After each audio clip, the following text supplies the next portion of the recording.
Hello' student, ইয়াৰ আগৰ ভিডিঅ'টোত মই ক্লাছ 10ৰ মেথছৰ নতুন টেক্সটবুকখনৰ পৰা ৰিভিজন চেপ্টাৰ অৰ্থাৎ R1ৰ 1ৰ পৰা 5লৈ প্ৰশ্নসমূহৰ সমাধান আগবঢ়াইছিলোঁ আৰু এই ভিডিঅ'টোত মই কুৱেশ্যন নম্বৰ 6ৰ পৰা 11লৈ সমাধান আগবঢ়াম। তো আহা তেতিয়াহ'লে আমি সময় নষ্ট নকৰি ভিডিঅ'টো ষ্টাৰ্ট কৰোঁ।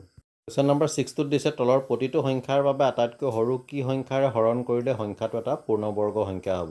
এইটো কুৱেশ্যন নম্বৰ 5ৰ লগত প্ৰায় একেই, তাত পূৰণৰ কথা কৈছিলে, ইয়াত হৰণ কৰাৰ কথা কৈছে।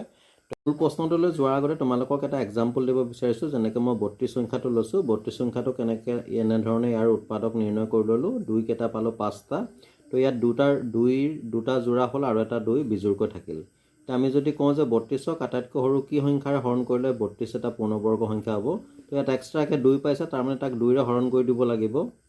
আৰু যদি ইয়াক 2ৰে হৰণ কৰোঁ তেতিয়াহ'লে এই 2টো আৰু এই 2টো কেঞ্চেল গুচি যাব, তেতিয়া আমি পাম 16। 16টো এটা কি হ'ব, পূৰ্ণবৰ্গ সংখ্যা হ'ব। ঠিক এনেকুৱা ধৰণে আমি হৰণ কৰিব লাগিব। আৰু যিটো সংখ্যা বিজোৰ থাকে আচলতে সেই সংখ্যাটোৰে হৰণ কৰি দিলেই এই সংখ্যাটো এটা কি হ'ব, পূৰ্ণবৰ্গ সংখ্যা হ'ব। এতিয়া আমাৰ প্ৰশ্নত 1 নম্বৰটো দিছে 468। ইয়াত এককৰ স্থানত যিহেতু 8 আছে অৰ্থাৎ যুগ্ম সংখ্যা আছে, গতিকে তাক আমি 2ৰে হৰণ কৰি প্ৰথমতে ইয়াৰ উৎপাদকসমূহ নিৰ্ণয় কৰি ল'ম। আমি এনেকুৱা ধৰণে 468ৰ উৎপাদকসমূহ নিৰ্ণয় কৰি ল'লোঁ। তেতিয়া আমি 468 মানে কি লিখিব পাৰোঁ, ইয়াত 2 দুটা পাইছোঁ, 3 দুটা পাইছোঁ আৰু 13 এটা পাইছোঁ। গতিকে 2ৰ এটা যোৰা হ'ল, 3ৰ এটা যোৰা হ'ল আৰু 13টো কি থাকিলে, বিজোৰ থাকিলে। অৰ্থাৎ ইয়াক যদি 13ৰে হৰণ কৰি দিওঁ এই সংখ্যাটো এটা কি হ'ব, পূৰ্ণবৰ্গ সংখ্যা হ'ব। গতিকে আমি লিখি দিব পাৰোঁ যে এটাকে হৰণ কৰিবলগীয়া সৰু সংখ্যাটো সমান কিমান, 13। 2 নম্বৰটো দিছে 1584 অৰ্থাৎ 1584। ইয়াৰ প্ৰথমতে আমি উৎপাদক নিৰ্ণয় কৰি ল'ম। এনেকুৱা ধৰণে আমি ইয়াৰ উৎপাদকসমূহ নিৰ্ণয় কৰিলোঁ। ইয়াত 2 কেইটা পালোঁ, 4টা আৰু 3 পালোঁ 2টা, 11 পালোঁ 1টা। গতিকে আমি লিখি ল'লোঁ 1584 = 2 × 2 × 2 × 2 3 × 3 × 11। এতিয়া আমি যোৰা বনাম ইয়াত। তোমালোকে দেখা পাইছা, এইটো এটা 2ৰ এটা যোৰা হ'ল, এইটো এটা যোৰা হ'ল, 3ৰ এটা যোৰা হ'ল আৰু 11টো বিজোৰ থাকিল। তাৰমানে 11ৰে হৰণ কৰিলে এই সংখ্যাটো এটা পূৰ্ণবৰ্গ সংখ্যা হ'ব। শেষত আমি লিখি দিব পাৰোঁ এটাকে হৰণ কৰিবলগীয়া সৰু সংখ্যাটো সমান 11। এইটো হৈছে ইয়াৰ এনচাৰ। নেক্সট 3 নম্বৰটো দিছে 2645। ইয়াৰ প্ৰথমতে আমি উৎপাদক নিৰ্ণয় কৰি ল'ম। ইয়াত এককৰ স্থানত যিহেতু 5 আছে, গতিকে 5ৰে ইয়াক হৰণ কৰিম প্ৰথমতে। ইয়াক এনেধৰণে আমি হৰণ কৰিলোঁ, 5ৰে হৰণ কৰি 529 পালোঁ। এটা 529ক কেৱল 23ৰে যায়, 23 গুণ 529। তোমালোকে এনেকুৱা কিছুমান মুখস্থ ৰাখিবা, কমচে কম 25ৰ ঘৰলৈকে, যেনেকৈ 9 9 গুণ 81, 10 2 গুণ 100, 11 11 121, তেনেকৈ 25ৰলৈকে লিখি পাৰিলে তোমালোকে মুখস্থ কৰি পেলাবা। তেতিয়া এনেকুৱা ধৰণৰ ফিগাৰ অহালে তোমালোকৰ ফটককৈ মনলৈ আহি যাব। নহ'লে এনেকুৱা ধৰণৰ কিছুমান যদি সংখ্যা আহি যায় তেতিয়া তোমালোকৰ পাজো লাগিব যে কিহেৰে হৰণ কৰি যাব এতিয়া। তো ঠিক সেইকাৰণে মই কৈছোঁ যে তোমালোকে পাৰিলে 25ৰলৈকে এনেকৈ বৰ্গ সংখ্যা আৰু ঘন সংখ্যাবিলাক পাৰিলে লিখি পেলাবা। তো এতিয়া আমি 2645 মানে লিখিব পাৰোঁ 5 × 23 × 23। এতিয়া আমি যোৰা বনাম। ইয়াত 23ৰ এটা যোৰা হ'ব, তোমালোকে দেখা পাইছা, আৰু বিজোৰটো কি থাকিলে, 5। তাৰ মানে 5ৰে হৰণ কৰিলে এই সংখ্যাটো এটা কি হ'ব, পূৰ্ণবৰ্গ সংখ্যা হ'ব।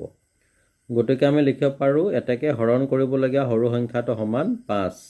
নেক্সট কুৱেশ্যন নম্বৰ 4টোত দিছে 1620। প্ৰথমতে ইয়াৰ উৎপাদক উলিয়াই ল'ম। এককৰ স্থানত যিহেতু 0 আছে, গতিকে প্ৰথমে আমি 2ৰে হৰণ কৰিম ইয়াক। তো ইয়াত প্ৰথমতে আমি 2620ক 2ৰে হৰণ কৰিলোঁ, কিমান পালোঁ, 810।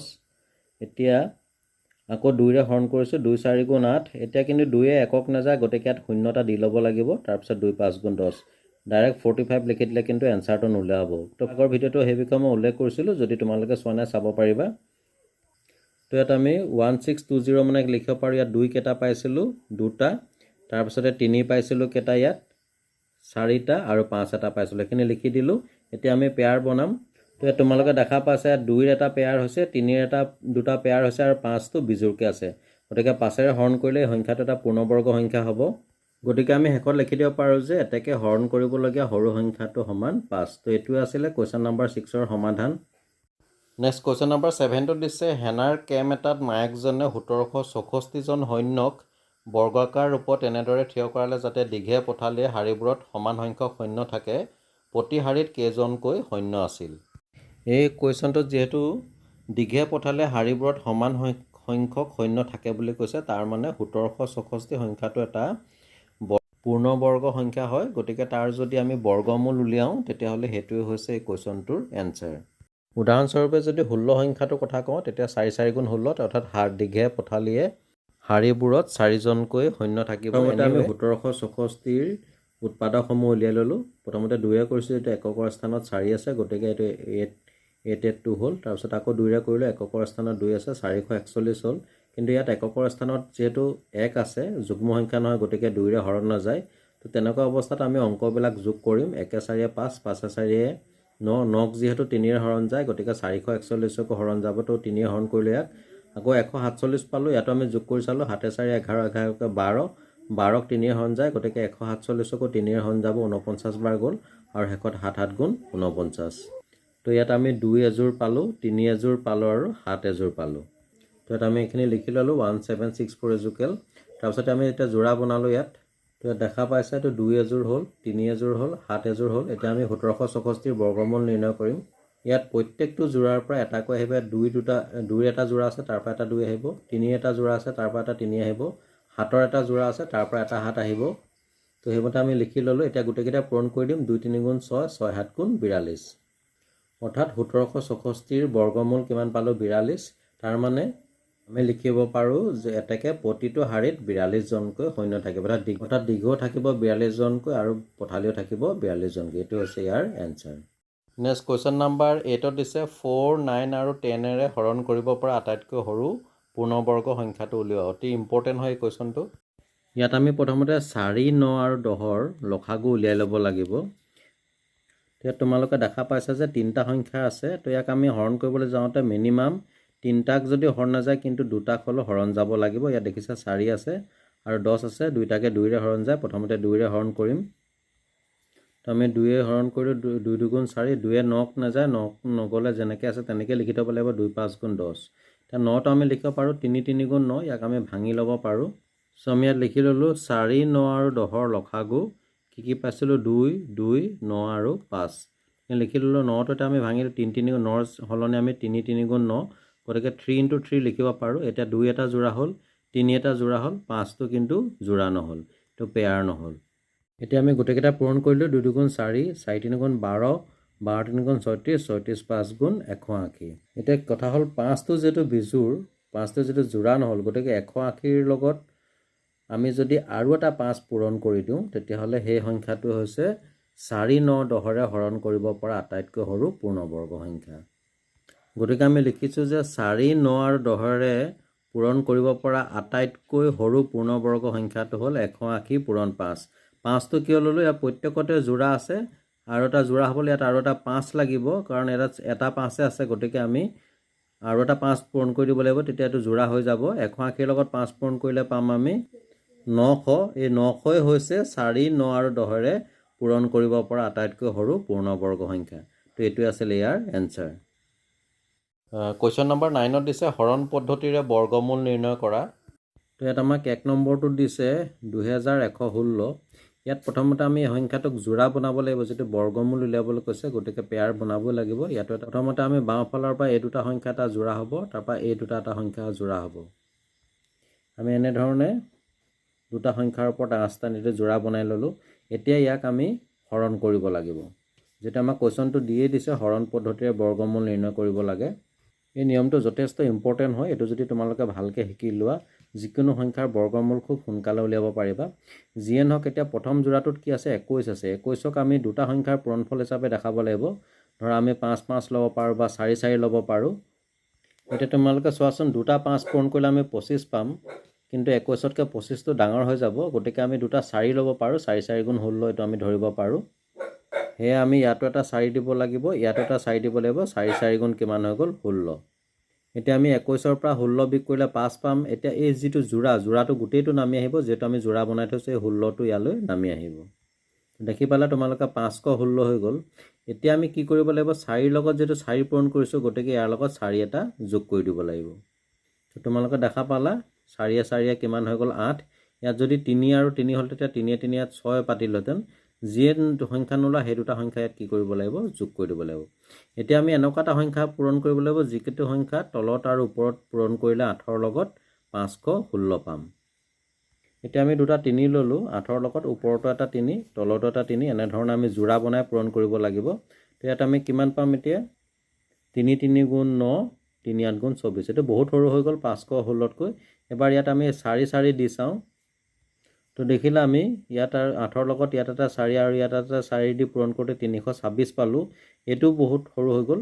এনেকুৱা ক্ষেত্ৰত তোমালোকে চাবা যে এককৰ স্থানত কি আছে 6 আছে। তো কোন দুটা সংখ্যা পূৰণ কৰিলে আমি 6 পাম? 4 4 পূৰণ কৰিলে 6 পাম, এটা নহ'লগৈ। নেক্সট 6 6 গুণ 36, গতিকে আমি ইয়াত এটা 6 ইয়াত এটা 6 দি পূৰণ কৰি চাব পাৰোঁ। সদায় এককৰ স্থানত কি আছে সেইটো চাবা, আৰু সেইটো সেই সংখ্যাটো পাবলৈ হ'লে কোনকেইটা সংখ্যা পূৰণ কৰিব লাগিব সেইটো আমি মন কৰিব লাগিব, তেতিয়া খুব সোনকালে অংকটোৰ এনচাৰ উলিয়াব পাৰিবা। তো এতিয়া আমি 6 6 ল'লোঁ, ইয়াতো এটা 6 ইয়াতো 6, কাৰণ 6 6 গুণ 36, এককৰ স্থানত 6 আছে আৰু 36ৰ এককৰ স্থানত 6 থাকিব। তো এতিয়া আমি কিমান পাম? তো দেখা পালা 6 6 গুণ 36ৰ 6 থাকিলে 3, 6 8 গুণ 48, 48 3 51, 516 পাই গ'লোঁ। তো দুটা 6 ল'ব লাগিব ইয়াত আমি, আৰু ইয়াত কি পাতিব? ইয়াতো এটা 6 দিব লাগিব, ইয়াতো এটা 6 দিব লাগিব। তো দেখা পাইছা তোমালোকে, ইয়াতো এটা 6 দিলোঁ, ইয়াত এটা 6 দিলোঁ, 86ৰ লগত 6 ইনটু কৰি কিমান পালোঁ? 516, এনচাৰ ওলাই গ'ল। গতিকে আমি লিখিব পাৰোঁ 2116ৰ বৰ্গমূল কিমান হ'ব? 46। দেখিলেনে তোমালোকে কিমান শ্বৰ্ট প্ৰচেছত ওলাই গ'ল এনচাৰটো? যথেষ্ট ইম্পৰ্টেণ্ট হয়, এইটো তোমালোকে ভালকৈ শিকি ল'বা। নেক্সট 2 নম্বৰটোত দিছে 4761, ইয়াতো আমি যোৰা বনাই ল'ম প্ৰথমতে। তো ইয়াত আমি 1 আৰু 6 এটা যোৰা হ'ল, 7 আৰু 4 এটা যোৰা হ'ল। সদায় তোমালোকে এককৰ ফালৰ পৰা যোৰা বনাবা, কেতিয়াবা ইয়াত 3 এটা থাকিলেতো বিজোৰ হ'ব, গতিকে আমি সদায় এককৰ স্থানৰ পৰা অৰ্থাৎ সোঁফালৰ পৰা তোমালোকে যোৰা বনাবা। এতিয়া ইয়াক আমি হৰণ কৰিম। তো ইয়াত প্ৰথম যোৰাটোত আছে 47, ইয়াতো আমি 47ক দুটা সংখ্যাৰ পূৰণফল হিচাপে আমি দেখাব লাগিব। যেনেকৈ 7 7 গুণ 49, দুটা 7 ল'লে বেছি হৈ যাব, তো আমি 6 6 ল'ব পাৰোঁ, 6 6 গুণ 36 ল'ব পাৰোঁ, কাৰণ 7 7 যা 49 হ'লে 47তকৈ বিগাৰ হৈ যাব, গতিকে আমি ইয়াত এটা 6 ল'ম, ইয়াতো এটা 6 ল'ম। তো দেখিলা তোমালোকে 6 6 গুণ 36, এতিয়া আমি এইটো মাইনাছ কৰিম, 7ৰ পৰা 6 গ'লে 1, 4 পৰা 3 গ'লে 1, তাৰপিছত আমি 11 পালোঁ। এতিয়া এই যোৰা যিটো 61 যোৰাটো ইয়ালৈ নামি আহিব। ইয়াত কিমান হ'ল? 1161। এতিয়া অথনিৰ নিচিনাকৈ এই ইয়াত যিটো দুটা 6 পূৰণ কৰিছোঁ, গতিকে ইয়াত 6 এটা যোগ কৰি দিব লাগিব ইয়াৰ লগত। তো আমাৰ 6 6 কিমান হৈ গ'ল? 12। এতিয়া আমি তোমালোকে চোৱা, ইয়াত এককৰ স্থানত কি আছে? 1 1 পাবলৈ হ'লে আমি কোন দুটা সংখ্যা পূৰণ কৰিব পাৰোঁ? 9 9 গুণ 81, কাৰণ 81ৰ এককৰ স্থানত 1 থাকে, গতিকে আমি 12ৰ লগত ইয়াত এটা 9 ইয়াত এটা 9, অৰ্থাৎ ওপৰত এটা 9 তলত এটা 9 পূৰণ কৰি চাওঁ। তো দেখিলা তোমালোকে দুটা 9 পূৰণ কৰিলোঁ, 9 9 গুণ 81ৰ 1 থাকিলে 8, 9 2 গুণ 18, 18 8 26ৰ 6 থাকিলে 2, 9 গুণ 9 9 2 11। তো মিলি গ'ল। দেখিলানে কিমান সহজ পদ্ধতি, এইটো ভালকৈ জানিলে। এতিয়া ইয়াত 9 আৰু ইয়াত এটা 9 পূৰণ কৰি দিলোঁ, তেতিয়া 129ৰ লগত 9 পূৰণ কৰি কিমান পালোঁ? 1161। এইটো আমাৰ এতিয়া 0 ওলাই গ'ল। তো এনচাৰ পাই গ'লোঁ আমি। গতিকে আমি লিখিব পাৰোঁ যে 4761ৰ বৰ্গমূল কিমান হ'ব? 69। একেবাৰে চিম্পুল, জানিলে। নম্বৰ 3টোত দিছে 576, ইয়াতো আমি যোৰা বনাম। মই তোমালোকক কৈছিলোঁ যে যোৰা কোনফালৰ পৰা বনাব লাগে? সদায় সোঁফালৰ পৰা, অৰ্থাৎ এককৰ স্থানৰ ফালৰ পৰা যোৰা বনাব লাগে। তো 76 এটা যোৰা হ'ল, 5টো অকলে থাকি গ'ল। তো ইয়াক আমি এতিয়া হৰণ কৰিব লাগিব। এতিয়া ইয়াত আছে 5, তো আমি যদি দুটা 3 লওঁ, 3 3 গুণ 9, 5তকৈ বেছি বিগাৰ হৈ যাব, গ্ৰেটাৰ হৈ যাব, গতিকে আমি 2 ল'ব পাৰোঁ, 2 2 গুণ 4। তো ইয়াত আমি 2 ল'লোঁ, 2 2 গুণ 4, 5ৰ পৰা 4 গ'লে 1। এতিয়া এই যিটো যোৰা 76, এইটো এটা তললৈ নামি আহিব। তো ইয়াত কিমান হৈ গ'ল? 176। এতিয়া অথনিৰ নিচিনাকৈ 2 যিহেতু পূৰণ কৰিছোঁ, গতিকে এই 2ৰ লগত আৰু এটা 2 যোগ কৰি দিম। চ' 2 2 কিমান হৈ গ'ল? 4। এতিয়া এককৰ স্থানত 6 আছে, 6 পাবলৈ হ'লে দুটা আমি 4 পূৰণ কৰিব পাৰোঁ, 4 4 গুণ 16, গতিকে ইয়াত এটা 4 ইয়াত এটা 4 আমি পূৰণ কৰিব লাগিব। তোমালোকে নিশ্চয় বুজিছা, এই 4টোৰ লগত ওপৰতো এটা 4 তলতো এটা 4, এনেধৰণে আমি পেয়াৰ বনাব লাগিব, যিহেতু আমি বৰ্গমূল নিৰ্ণয় কৰি আছোঁ, গতিকে দুটা 4 দি ইয়াত পূৰণ কৰিছোঁ। তো 44ৰ লগত 4 পূৰণ কৰিলে 176 পাই গ'লোঁ, ইয়াতো 176 আছে, গতিকে আমি ইয়াত এটা 4 দিব লাগিব, ইয়াত এটা 4 দি 176 পাতি দিব লাগিব। তো দেখিছা আমাৰ ভাগশেষ 0 হৈ গ'ল, গতিকে এনচাৰ কিমান পালোঁ? 24। একেবাৰে চিম্পুল, জানিলে এইটো। আমি লিখিব পাৰোঁ 576ৰ বৰ্গমূল কিমান হ'ব? 24। তো ডিয়াৰ ষ্টুডেণ্ট, মই যিমান পাৰোঁ তোমালোকৰ বাবে ইজি হোৱাকৈ ভিডিঅ'টো বনাইছোঁ, যাতে তোমালোকে ইয়াৰ পৰা হেল্প পোৱা। নেক্সট কুৱেশ্যন নম্বৰ 4ত দিছে 6084, ইয়াতো আমি যোৰা বনাই ল'ম। ইয়াত আমি যোৰা বনাই ল'লোঁ, এইটো 84 এটা যোৰা হ'ল আৰু 60 এটা যোৰা হ'ল। ইয়াক আমি এতিয়া হৰণ কৰিম আগৰ নিচিনাকৈ। প্ৰথম যোৰাটোত আছে 60, তো 60ক আমি দুটা সংখ্যাৰ পূৰণফল হিচাপে যদি প্ৰকাশ কৰিবলৈ যাওঁ, তেতিয়া যদি আমি লওঁ 8, তো 8 8 গুণ 64, দেখা পাইছা 8 8 গুণ 64 ল'লে 60তকৈ ডাঙৰ হৈ যাব, গতিকে আমি 8ৰ 1 কমাই দিম 7 7 ল'ব পাৰোঁ। তো আমি দুটা 7 ল'লোঁ, 7 7 যা 49, এতিয়া আমি এইটো মাইনাছ কৰিম। তো ইয়াত 60 আছিলে, 7 7 যা 49, 60 পৰা 49 গ'লে 11 থাকিলে। তাৰপিছতে যোৰা যিটো 84, এই 84টো তললৈ নামি আহিব। কিমান হৈ গ'ল আমাৰ 1184। এতিয়া অথনিৰ নিচিনাকৈ আমি 7 যিহেতু পূৰণ কৰিছোঁ, গতিকে ইয়াত 7 এটা যোগ দি দিব লাগিব, দুইটা 7 যোগ কৰি দিব লাগিব। তো 7 7 প্লাছ কৰি 14 পালোঁ। এতিয়া আমি চোৱাচোন তোমালোকে এককৰ স্থানত কি আছে 4। তো 4 আমি কোনকেইটা সংখ্যা পূৰণ কৰিলে 4 পাওঁ, তোমালোকে মন কৰিবা 2 2 4, কিন্তু 2 দিলে ইয়াৰ লগত বহুত সৰু হৈ যাব, গতিকে 8 দি চাব পাৰোঁ। 8 8 গুণ 64, 64 যদি এককৰ স্থানত 4 থাকে, গতিকে আমি 14ৰ লগত ইয়াত এটা 8, ইয়াত এটা 8 পূৰণ কৰি চাব পাৰোঁ। তো এটা আমি 148ৰ লগত 14ৰ লগত দুটা 8 পূৰণ কৰিলোঁ। 8 8 গুণ 64, 4 থাকিলে 6, 8 4 গুণ 32, 30 6 কিমান হ'ব 38, 38ৰ 8 বহিলে থাকিলে কিমান 3, 8 গুণ 8, 8 3 11। আমাৰ মিলি গ'ল এনচাৰটো। গতিকে ইয়াত আমি কি দি দিব লাগিব, ইয়াত এটা 8 দিব লাগিব, ইয়াত এটা 8 দিব লাগিব। চ' আমি ইয়াত এটা 8 দি ইয়াত এটা 8 লিখিলোঁ। 148ৰ লগত 8 পূৰণ কৰিলে কিমান পাম 1184 মিলি গ'ল। ইয়াত আমাৰ কি হ'ল ভাগশেষটো কিমান হৈ গ'ল 0 হৈ গ'ল। এতিয়া 6084ৰ বৰ্গমূল কিমান হ'ব 70। দেখিলা তোমালোকে কিমান সহজ পদ্ধতিৰে তোমালোকক দেখাই দিলোঁ। তোমালোকে ভালকৈ প্ৰেক্টিছ কৰিবা, খুব সহজতে তোমালোকে এনেধৰণে যিকোনো সংখ্যাৰ বৰ্গমূল উলিয়াব পাৰিবা। কুৱেশ্যন নম্বৰ 10ত দিছে তলৰ দশমিক সংখ্যাবোৰৰ বৰ্গমূল নিৰ্ণয় কৰা। কুৱেশ্যনটো কুৱেশ্যন নম্বৰ 9ৰ লগত প্ৰায় একে, কেৱল ইয়াত সংখ্যাবিলাকত দশমিক দিছে। এই কুৱেশ্যনটো আমি 9 নম্বৰটোৰ সমাধান কৰিম, কাৰণ ইয়াত আমাক বৰ্গমূল নিৰ্ণয় কৰিবলৈ দিছে, কেৱল ইয়াত দশমিক দিছে। আমি যদি হৰণ পদ্ধতিৰে কৰোঁ অতি সহজতে আমি বৰ্গমূল নিৰ্ণয় কৰিব পাৰোঁ। চ' আমি সেই প্ৰচেছতে কৰিম। ইয়াত আমি যোৰা বনাম, এইটো এটা যোৰা হ'ব এফালে আৰু এফালে এটা যোৰা হ'ব। তেনেদৰে আমি যোৰা বনাই ল'লোঁ। এতিয়া দুটা সংখ্যাৰ পূৰণফল হিচাপে যদি আমি 12ক তুলনা কৰিবলৈ যাওঁ, 4 4 গুণ 16, 4 বাৰ দিলে বেছি হৈ যাব, গতিকে আমি 3 দুটা দিব পাৰোঁ, 3 3 গুণ 9। তো আমি বহাই দিলোঁ 3 3 গুণ 9। এতিয়া এই 25 যোৰাটো তললৈ নামি আহিব, 25টো তললৈ নামি আহিব। এইটো এটা 325 হৈ গ'ল। এতিয়া আমি আগৰ ধৰণে 3টো ইয়াত যোগ কৰি দিব লাগিব, 3 3 6 হৈ গ'ল। এতিয়া আমি এককৰ স্থানত কি আছে 5 আছে, গতিকে 6ৰ লগত ওপৰত এটা 5 তলত এটা 5 পূৰণ কৰিব পাৰোঁ, কাৰণ 5 5 গুণ 25 হ'লে এককৰ স্থানত 5 থাকিব। তো এনেধৰণে আমি 6ৰ লগত ওপৰত এটা 5 তলত এটা 5 পূৰণ কৰি দিম, কাৰণ বৰ্গমূল যিহেতু ইয়াত যোৰা বনাবই লাগিব। 9 নম্বৰ কুৱেশ্যনটোত এই বিষয়ে কৈছোঁ মই। তো দেখিছানে তোমালোকে 325 পাই গ'লোঁ। তো ইয়াৰ লগত মিলি গ'ল, গতিকে আমি ইয়াত এটা 5 দিব লাগিব, ইয়াত এটা 5 দিব লাগিব। তো আমি 325 মিলি গ'ল। এতিয়া কি কৰিব লাগিব, এই দশমিকটো ইয়ালৈ উঠি যাব, তাৰ পোনে পোনে 3.5 হৈ যাব। তো ইয়াত আমি পাই গ'লোঁ কিমান 3.5, এইটো হৈছে ইয়াৰ এনচাৰ। চ' আমি লিখি দিব পাৰোঁ 12.25ৰ বৰ্গমূল কিমান হ'ব 3.5, এইটো হৈছে ইয়াৰ এনচাৰ। নেক্সট 2 নম্বৰটো দিছে 24.01, ইয়াত আমি যোৰা বনাই ল'ম, এইটো এটা যোৰা হ'ব, এইফালে এটা যোৰা হ'ব। তেনেধৰণে আমি যোৰা বনাই ল'লোঁ। ইয়াক এতিয়া হৰণ কৰিব লাগিব। তো এতিয়া তোমালোকে দেখা পাইছে দুটা যোৰা হৈ গ'ল। ইয়াত আমাৰ 24 আছে, 24ক আমি দুটা যদি 5ৰে পূৰণ কৰোঁ, 5 5 গুণ 25, কিন্তু 24তকৈ 25টো গ্ৰেটাৰ হৈ যাব, গতিকে ইয়াৰ নিকটৱৰ্তী দুটা 4 ল'ব পাৰোঁ, 4 4 গুণ 16। তো এতিয়াও 4 4 গুণ 16 হৈ গ'ল। এতিয়া 24ৰ পৰা 16টো আমি বিয়োগ কৰিব লাগিব। আমি 24ৰ পৰা 16 বিয়োগ কৰি 8 পালোঁ। এতিয়া যোৰা যিটো 01 এইটো তললৈ নামি আহিব।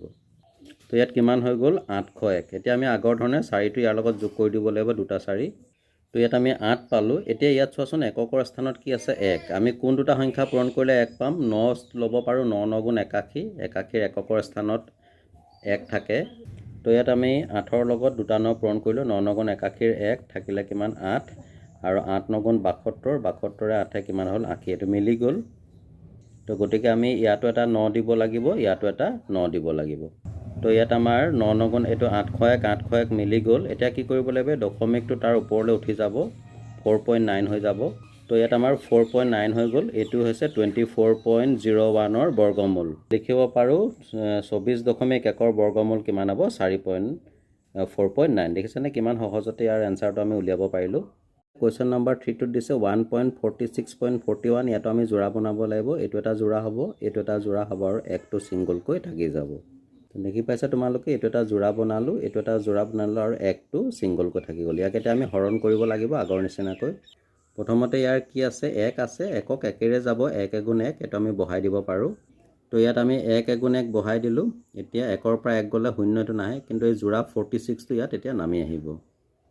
তো ইয়াত 46টো নামি আহিলে এতিয়া আমি A1টো আৰু A1টো যোগ কৰি দিম। তো এতিয়া 2 হৈ গ'ল। এতিয়া 46ৰ লগত 2ক আমি দুটা সংখ্যাৰ পূৰণফল হিচাপে দেখাব লাগিব। এতিয়া যদি আমি 3 কৰোঁ 3 3 গুণ 9 3 2 গুণ 6 69 হ'লে 46তকৈ ডাঙৰ হৈ যাব। 69টো যিটো ডাঙৰ হৈ যাব পাৰে গতিকে আমি দুটা 2 দি পূৰণ কৰিছা 2 2 গুণ 4 44 হয়। এইটো ইয়াৰ নিকটৱৰ্তী হ'ব। তো গতিকে এতিয়া আমি দুটা 2 দি দিলোঁ 2 2 গুণ কিমান 22 2 গুণ কিমান হৈ গ'ল 44 হৈ গ'ল। 6 পৰা 4 গ'লে 2 থাকিব। এতিয়া আমাৰ এই ওপৰৰ যিটো যোৰা 41 এইটোত ইয়ালৈ নামি আহিব। এবাৰ আমাৰ নেক্সট কামটো হ'ব অথনিৰ নিচিনাকৈ এটা 2 আছে ইয়াত এটা 2 দিছিলোঁ গতিকে এই 2টো ইয়াত যোগ কৰি দিব লাগিব। তো দেখা পালা তোমালোকে ইয়াতো 2 আৰু ইয়াতো 2 যেহেতু এইটো 2 আৰু 2 ধৰিছিলোঁ গতিকে দুটা 2 যোগ কৰিলোঁ 24 হৈ গ'ল। এতিয়া আমাৰ এইটো 24 24 মিলি আছে গতিকে এক এটা পূৰণ কৰি দিলে হ'ব। ওপৰত এটা 24ৰ লগত ওপৰত এটা 1 তলত এটা 1 পূৰণ কৰিলে আমি 241 পাই যাম। তো এনেকৈ ধৰণে আমি 24ৰ লগত ওপৰত এটা 1 তলত এটা 1 পূৰণ কৰি 241 পালোঁ। গতিকে ইয়াতো এটা 1 দি দিলোঁ ইয়াতো এটা 1 দি দিলোঁ 241 মিলি গ'ল। এতিয়া এই দশমিকটো ওপৰলৈ উঠি যাব পোনে পোনে। তো ইয়াৰ ভাগফলটো কিমান পালোঁ 12.1। তো আমাৰ এনচাৰটো হৈছে 146.41ৰ বৰ্গমূল কিমান পালোঁ 12.1। এইটো হৈছে ইয়াৰ এনচাৰ। নেক্সট 10 নম্বৰ 4টোত দিছে 1.02.01। ইয়াতো আমি পেয়াৰ বনাম। এইটো এটা পেয়াৰ হ'ব এইটো এটা পেয়াৰ হ'ব 1টো পুনৰ অকলে থাকি যাব ছিংগলকৈ। তো এনেধৰণে আমি এইটো এটা পেয়াৰ বনাই ল'লোঁ। এতিয়া ইয়াক হৰণ কৰিব লাগিব। ইয়াত প্ৰথমতে যিহেতু 1টো ছিংগলকৈ আছে প্ৰথমতে 1ক হৰণ কৰিম 1 এগুণ 1। তো ইয়াত আমাৰ 1 এগুণ 1 মিলি গ'ল। এতিয়া 0.2 এইটো তললৈ নামি আহিব। ইয়াত আমি যিহেতু 2 পালোঁ এতিয়া 2ৰ লগত যদি আমি 1 এটা পূৰণ কৰি চাওঁ ওপৰৰ তলত 21 হ'লে এইটো ডাঙৰ হৈ যাব গতিকে আমি 0 পূৰণ কৰি দিওঁ। 2ৰ লগত যদি আমি ওপৰত এটা 0 তলত এটা 0 পূৰণ কৰোঁ তেতিয়াহ'লে আমি 0 পাম। তো ইয়াত আমি এটা 0 দিলোঁ ইয়াতো 0 দিলোঁ আৰু এটা আমি কিমান পাইছিলোঁ 0 পালোঁ। 20ৰ লগত যিটো 2ৰ লগত দুটা 0 ইনটু কৰি 0 পাইছিলোঁ এইটো বহাই দিলোঁ। এতিয়া 2ৰ পৰা 0 গ'লে 2 হ'ব। এতিয়া আমাৰ এই দশমিকটো ওপৰলৈ উঠাই নিব পাৰোঁ তাৰ পোনে পোনে। তো দশমিকটো ওপৰলৈ উঠি গ'ল। এতিয়া যোৰা যিটো 01 আছে এইটো ইয়ালৈ নামি আহিব। তো কিমান হৈ গ'ল ইয়াত আমাৰ 201। এতিয়া আমি যিহেতু 0 দুটা পূৰণ কৰিছিলোঁ গতিকে ইয়াত 0 এটা যোগ কৰি দিব লাগিব আকৌ আগৰ নিচিনাকৈ। তো 20ৰ লগত 0 যোগ কৰি আমি 20 পালোঁ। এতিয়া চোৱাচোন 20 মিলি আছে আৰু এটা 1 এটা আছে গতিকে 20ৰ লগত ওপৰত এটা 1 তলত এটা 1 পূৰণ কৰিলে আমি 201 পাই যাম। তো 20ৰ লগত ওপৰত এটা 1 তলত এটা 1 পূৰণ কৰিলোঁ 201 হৈ গ'ল। তো ইয়াতো আমি কি কৰিলোঁ ইয়াত এটা 1 দি দিলোঁ ইয়াত এটা 1 দি দিলোঁ কিমান হ'ল 201 আমাৰ ভাগশেষটো 0 হৈ গ'ল গতিকে এনচাৰটো কিমান পালোঁ 10.1। তো ইয়াত কি হৈ গ'ল √1.02.01ৰ আমি বৰ্গমূল কিমান পালোঁ 10.01। এইটো হৈছে ইয়াৰ এনচাৰ। কুৱেশ্যন নম্বৰ 11ত 5টা MCQ দিছে প্ৰত্যেকৰে 4টাকৈ উত্তৰ দিয়া আছে তাৰ পৰা আমি শুদ্ধ উত্তৰটো নিৰ্বাচন কৰিব লাগে। তো এই নম্বৰটো দিছে তলৰ কোনটো সংখ্যা অযুগ্ম সংখ্যাৰ বৰ্গ। এইখিনিতে এটা অতিকে ইম্পৰ্টেণ্ট কথা তোমালোকে মনত ৰাখিবা যে ধৰি লোৱা 3 এটা অযুগ্ম সংখ্যা 3ক যদি বৰ্গ কৰিছোঁ 9 পাইছোঁ 9 এটা অযুগ্ম সংখ্যা। একেদৰে 4 এটা যুগ্ম সংখ্যা 4ক যদি বৰ্গ কৰোঁ তেতিয়া 16 পাইছোঁ 16টো এটা যুগ্ম সংখ্যা। গতিকে ইয়াত আমাক অযুগ্ম সংখ্যাৰ বৰ্গ কৈছে গতিকে যিটো সংখ্যা হ'ব অযুগ্ম সেইটোৱে ইয়াৰ এনচাৰ। তো ইয়াৰ মাজত আমি দেখা পাইছোঁ যে 169 ইয়াত এককৰ স্থানত যিটো অযুগ্ম সংখ্যা আছে গতিকে এইটো এটা অযুগ্ম সংখ্যা হয় গতিকে ইয়াত শুদ্ধ অপশ্যনটো হ'ব অপশ্যন 2। বি নম্বৰটোত দিছে তলৰ কোনটোৰ একক স্থানত 1 থাকিব। আচলতে এককৰ স্থানত 1 থাকিবলৈ হ'লে সংখ্যাটোৰ এককৰ স্থানত হয় 1 থাকিব লাগিব নহয় 9 থাকিব লাগিব কাৰণ একক আমি বৰ্গ কৰিলে 1 পাম আৰু 9ক বৰ্গ কৰিলে একাশী পাম। একাশীৰ এককৰ স্থানত 1 থাকে। তো ইয়াত দিয়া অপশ্যনসমূহৰ ভিতৰত 1 নম্বৰটোত 19 স্কোৱাৰ আছে য'ত এককৰ স্থানত 9 আছে গতিকে ইয়াত শুদ্ধ অপশ্যনটো হ'ব অপশ্যন 1। চি নম্বৰটোত দিছে 18 স্কোৱাৰ আৰু 19 স্কোৱাৰ মাজত কেইটা স্বাভাৱিক সংখ্যা আছে। এনেকুৱা ধৰণৰ প্ৰশ্নসমূহত তোমালোকে সৰু সংখ্যাটো চাবা। ইয়াত 18 আৰু 19ৰ মাজত 18টো সৰু 18ক যদি দুগুণ কৰি দিওঁ 2ৰে সদায় পূৰণ কৰি দিবা সৰু সংখ্যাটোক 36 হ'ব। অৰ্থাৎ 18 স্কোৱাৰ 19 স্কোৱাৰ মাজত 36টা স্বাভাৱিক সংখ্যা আছে গতিকে ইয়াত শুদ্ধ অপশ্যনটো হ'ব অপশ্যন 2 36। ডি নম্বৰটো দিছে তলৰ কোনটো বৰ্গ সংখ্যা নহয়। তো ইয়াৰ আগত আমি পাইছিলোঁ যে যিবোৰ সংখ্যাৰ এককৰ স্থানত 2 3 7 আৰু 8 থাকে তেনে সংখ্যাবোৰ বৰ্গ সংখ্যা নহয়। ইয়াত অপশ্যন 2টোত 572ৰ এককৰ স্থানত 2 আছে গতিকে ইয়াত বৰ্গ সংখ্যা নোহোৱাটো হ'ব অপশ্যন 2 572। ই নম্বৰটোত দিছে √2025 = 45 হ'লে √20.25 হ'ব। আমাক অপশ্যনসমূহ দিছে অপশ্যন 1 45 অপশ্যন 2 4.5, অপশ্যন 3 0.45 আৰু অপশ্যন 4ত দিছে 0.045। ইয়াত এটা কথা মন কৰিব লাগিব, √20.25ৰ ইয়াত দুটাৰ আগত অৰ্থাৎ 25ৰ আগত দশমিক আছে, গতিকে ইয়াৰ যিটো বৰ্গমূল হ'ব তাৰ এটাৰ আগত দশমিক বহিব, গতিকে ইয়াত শুদ্ধ অপশ্যনটো হ'ব অপশ্যন 2 4.5। তো ডিয়াৰ ষ্টুডেণ্ট, এয়া আছিল ৰিভিজন 1ৰ প্ৰশ্নসমূহৰ সম্পূৰ্ণ সমাধান। তো ইয়াৰ পাছতে বাকী চেপ্টাৰসমূহৰ সমাধান তোমালোকলৈ আগবঢ়াম। তো চাই থাকিবা RB লাৰ্ণ কাম এণ্টাৰটেইনমেণ্ট। আন এটা ভিডিঅ'ত পুনৰ লগ পাম। আজিলৈ আহোঁ, ধন্যবাদ।